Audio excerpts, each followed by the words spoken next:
Okay, so before we start this video, it's important that you pay attention to the details because I'm going to be doing a 6,000 subscriber giveaway at some point in this video, but it won't make any sense if you're not paying attention to the details throughout this video. But anyways, let's get into it.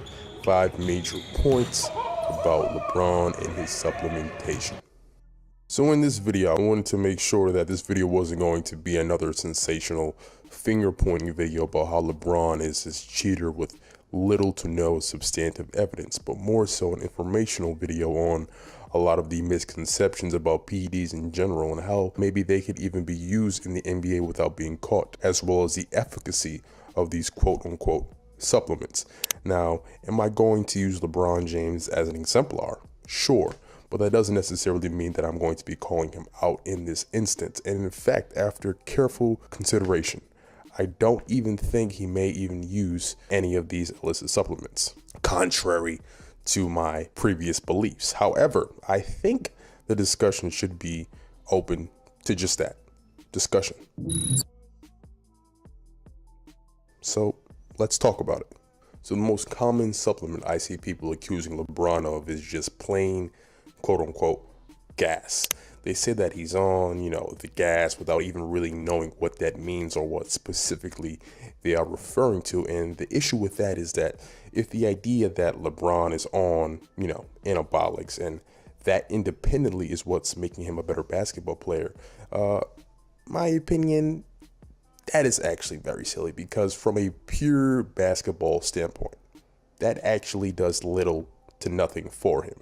Now, if you further specify and you begin to speak on things like EPO, growth, testosterone, IGF-1, mechanical growth, now you're speaking from a standpoint where we can begin to unpack if there's any basis in reality that these things could be going on. And also from his standpoint, does the benefit outweigh the cost, considering it could do potential damage to his career, but also being able to analyze the probability of being caught. So before we do anything, I think it's important to understand the reality of the testing of these supplements and essentially how difficult or easy it would be to get away with supplementing. So if you want to prove or disprove LeBron doing anything, it's first important that you know the origins of these labs that design and supply these supplements.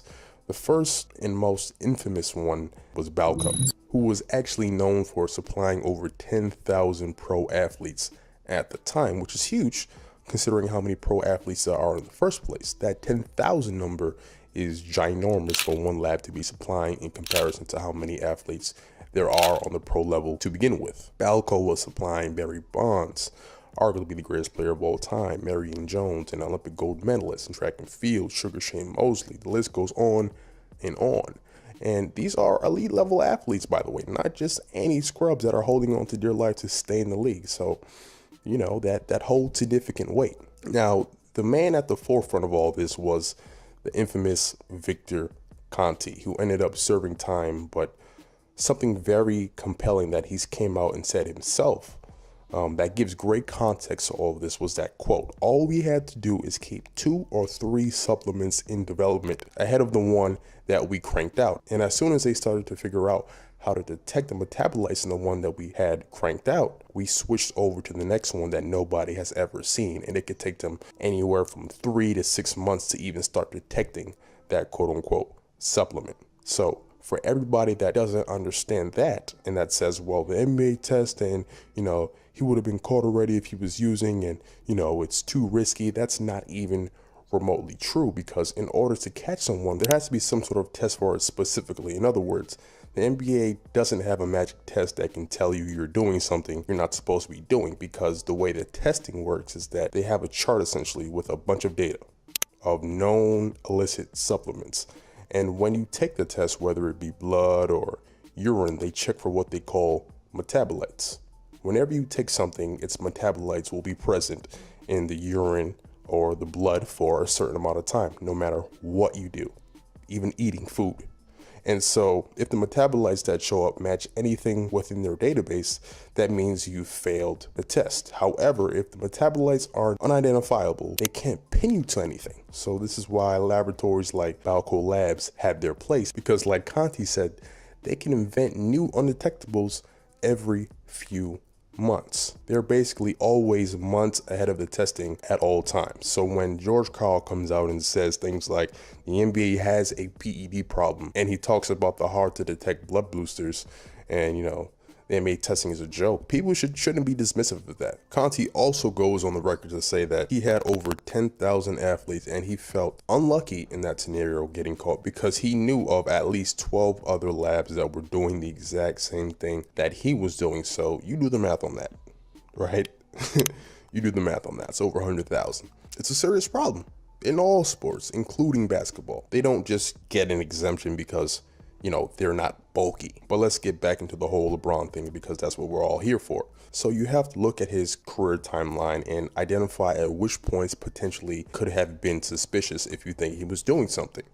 There's 2009, I believe, where, he had this growth on his jaw. There's the biogenesis lab in 2013, which, by the way, I'm not going to lie, was a little hot for LeBron. It was a little hot considering he played for the Heat and former teammates were suspended for using peds, as well as, other players that played in the Florida region. But again, there's no reliable source out there that ever identified LeBron or linked him. So we can't just accuse him blindly of that. So in that case, you have to assume the benefit of the doubt. And I would honestly even argue that there's no chance LeBron takes that risk because of the era. Because think about it, he was a part of the most polarizing franchise at the time. They were facing so much scrutiny, and I just don't see the benefit of him at 26 in the prime of his career using test, growth, or even EPL or anything of that nature because he had such a strong supporting cast. Now, if we go back to his Cavalier days around 2009, it makes way more sense. But if that was the case, the causality of what transpired with that growth he had on his jaw, I think that would deter him from quote unquote recidivism during the Heatles era. So for discussion's sake, let's unpack what that nasty growth on his jaw was that he needed surgically removed. So if in fact that was a tumor, whether it be benign or not, well, damn, Ronnie could have been taking something. The reason I say that is there's two things that could have been causing this. You have HGH and you have MGF, which is short for mechano growth factor. This can cause tumors in short because it's an IGF-1 derivative, which in short increases the level of free circulation of it you have in your bloodstream, which then increases the likelihood of it binding to anything it has an affinity for, like several exponents faster than normal, which in this case would cause the tumor on his jaw to grow rapidly. Now, a bunch of people want to say, well, why would he take HGH? That messes up your ligaments and he would get injured faster.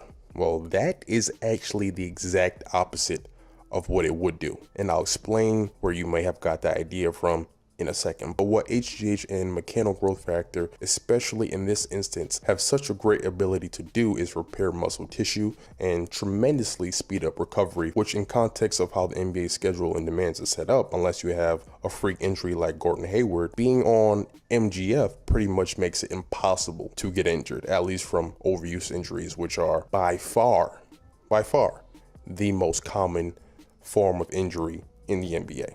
And finally, to come back around and address the negatives of, just purely taking anabolics alone, it mainly becomes a problem because, for one, a bigger muscle fiber is a stronger muscle fiber, right? And so as those muscle fibers get thicker from anabolics and begin to produce more force, they also gain the ability to produce more work capacity. Now, this large amount of volume from, for example, the grueling 82-game NBA season ends up putting what they call these micro tears in connective tissue, and also stresses and inflames the connective tissue. Now, if this goes on for a long period of time, let's say 4, 5, 6 months, etc., it starts to accumulate fatigue and micro traumas that aren't healing at the same rate that the juiced up muscles are. So the muscles essentially are recovering faster than the connective tissue, thus producing higher rates of overuse injuries. So with all that being said, over the long haul, I believe that this would give him maybe a 1 to 2% advantage over the rest of the field.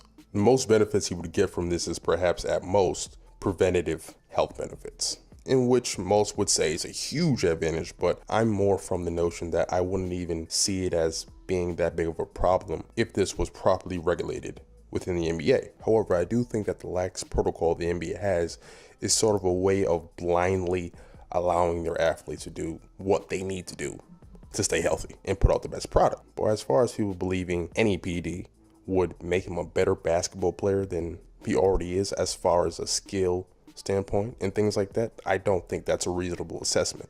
Maybe it allows him to sustain his verticality and athleticism, but just because he's sustained that all these years isn't automatically a red flag that he's using.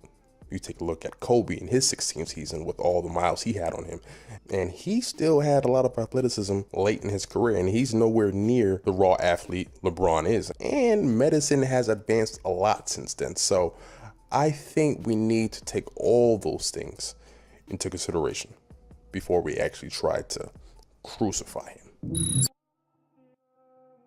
I mean, male pattern baldness can happen to anybody, and almost half of all men by their late 20s and early 30s experience this to a degree, so I don't think that's a big deal. Definitely suspicious.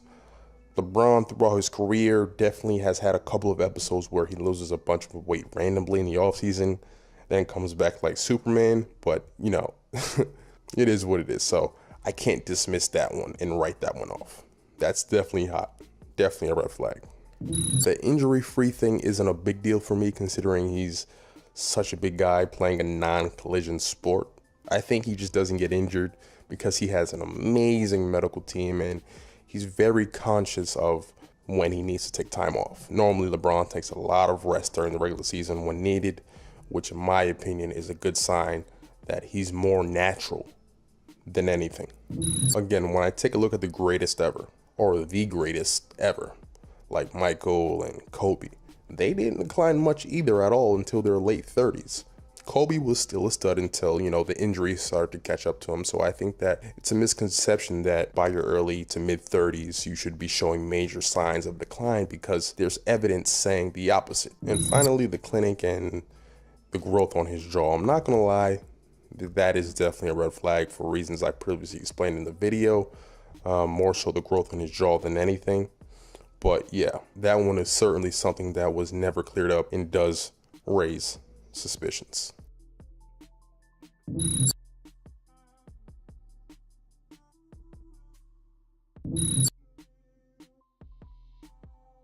Alright guys, I've been super busy, and for the past month or so, I haven't been putting the same effort into my videos as I used to, and I kind of just threw them together, and weirdly, I've grown a lot since then. It's weird how YouTube works that way, but that's because I'm working on a subscription service that I want to get out to anybody that may be interested. And I had to take these marketing courses, and I've been doing a whole bunch of research and studying on these scientific journals on the human body. I've been writing PDFs and ebooks and collecting and editing a whole database of workouts and film for the digital product that I'm going to be pushing out. I've also been in the gym with pro hoopers, and my business partner, who's a close friend of mine, is said to be the youngest Division I assistant coach in the country, and he's brilliant. In my opinion, he's the next Brad Stevens. So be on the lookout for our subscription service. It's also going to offer access to pro scouting reports like I showed in some of our older videos. And we're going to show you how to analyze the data and break down film and things of that nature too. We also have this database of every NBA game and Division I college game played in the last 10 years. So it's going to be a very, very, very unique product to anybody wanting to take their game to the next level, whether you're 10 years old or you're 22 years old, or even if you just want to understand basketball from a more technical standpoint. And it's also going to have workouts we've done with pro and high level athletes, with a lot of educational stuff on building the perfect functional body as well. So the 6,000 subscriber giveaway is essentially I'm giving away 10 free memberships. If you're interested at all you have to do is turn on the post notifications and email badsushi@yahoo.com with your full name. For example, the dude that was working out, Chris Dunn and all them at the end of the court. Yeah. He has phenomenal drills as well. he doesn't nearly do as much explanation as I do. And the reason I believe so heavily in explaining is because just think in general life, like if if a guy's running at you with a knife trying to kill you, and you have a gun to defend yourself, and you don't know how to use the gun's useless. So, like, I believe understanding the applicability of knowledge or any skill in life is greater than the skill itself. You can possess all the skills in the world that are useless. So I really believe in making these guys not only pros in skill, but also pros in their mind. And I'm trying to get them to think how I think. Yeah. So, for example, we were working on shooting off a flare screen.